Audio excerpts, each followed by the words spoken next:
Hello viewers, কেমন আছেন? আশা করি সবাই ভালো আছেন।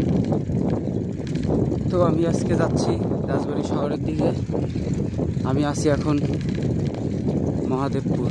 পদ্মা নদীর যে বাঁধ, সে বাঁধের রাস্তাটা অনেক উঁচা থাকার বাতাস লাগতেছে অনেক। আজকে তো তাও গরমের পরিমাণ অনেকটা কম আছে। পরিবেশটা অনেক সুন্দর লাগতেছে। আমি কেবল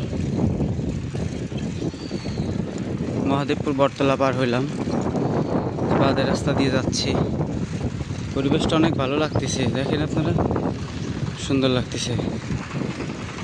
তো আজকে একটু ঠান্ডা আছে, গরমের পরিমাণ কম আছে, মোটামুটি চলাচল করা যাচ্ছে।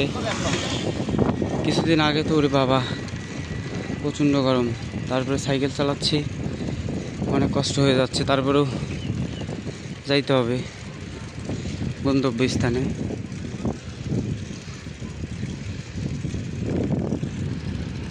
দেখছেন ভিউয়ার্স, কত সুন্দর প্রকৃতি, গ্রাম বাংলার প্রকৃতি। প্রকৃতি এমন কিছু দেখায়, মনে হয় বারে বারে প্রকৃতির কাছে ছুটে আসি।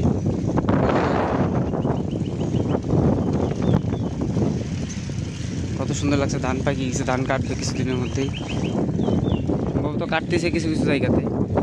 তো এরা বোধ হয় এখনো কাটে নাই, কাটার সময় হয়ে গেছে। কৃষ্ণচূড়া ফুল গাছ, বসন্তকালে কৃষ্ণচূড়া ফুল। ওয়াও, ভালো লাগতেছে। একটু ঠান্ডা আছে, নাহলে তো এর মধ্যে তো সাইকেল চালানো যেত না, কষ্ট হয়ে যাচ্ছে প্রচণ্ড।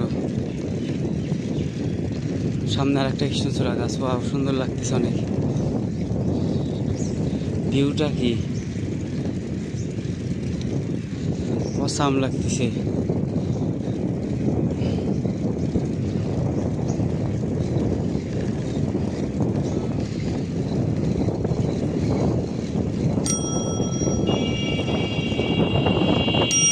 কৃষ্ণচূড়া গাছ যা লাগতেছে না, খুব সুন্দর লাগতেছে। আশা করি আপনাদের ভালো লাগবে। সাপোর্ট দিবেন প্লিজ। নিউ ইউটিউবার, চেষ্টা করব ভালো কিছু দেওয়ার জন্য।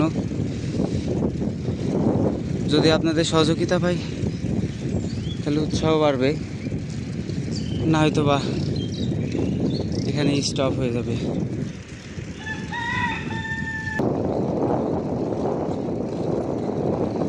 ওয়াও, না সুন্দর লাগতেছে না? অনেক ভালো লাগতেছে। যাচ্ছি একটা কাজে, দ্রুত যাইতে হবে গরমের মধ্যে। এদিকে সাইকেল চালানো অনেক কষ্ট হয়ে যাচ্ছে, প্রচণ্ড গরম। তাও তো একটু বাতাস আছে, অনেক বাতাস। উঁচা জায়গায়, উঁচা রাস্তা দিয়ে যাচ্ছে, বাদের রাস্তা তো উঁচা, ওই পাশ থেকে বাতাস আসতেছে প্রচুর পরিমাণে, ভালো লাগতেছে। ওয়াও, বাতাস কি, প্রচুর বাতাস আসতেছে। প্রকৃতির বাতাস অনেক সুন্দর, ঠান্ডা।